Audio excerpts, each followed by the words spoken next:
I went from asking all the questions to having to have all the answers. And I very quickly learned that when you're camping, you could pretty much answer every question with one of four things. Put on a hat, drink more water, look at your map, and then the final one was, what do you think? Right? And what do you think worked really well for me? It still does, to be honest. Right? What do you think? And then people start to think, and then we begin to think together. Where should they start? You know, they should start, he actually said something great, which is that he has talent. And that's the place to start. The place to start is, what do you love to do? What are you great at doing? And you leverage that.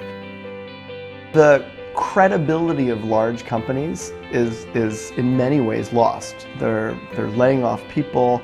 People who work within the large companies oftentimes aren't secure in their jobs. They don't know whether they're going to have a job or not. They don't trust the leadership.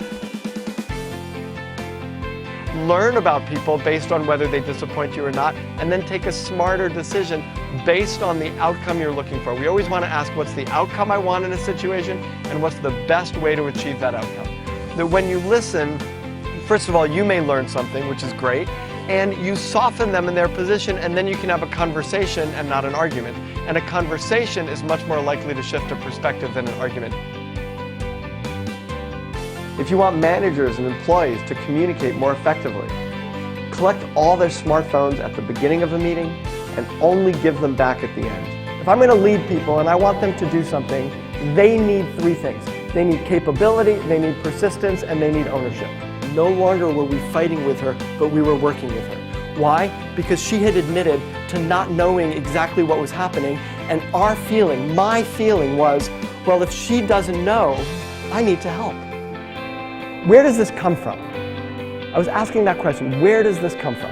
It's a great question to ask if you want to innovate. That is the other side of I don't know. The one side of it is it's incredibly scary and vulnerable.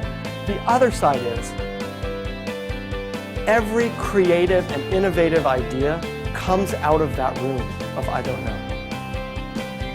Knowing things is ultimately boring.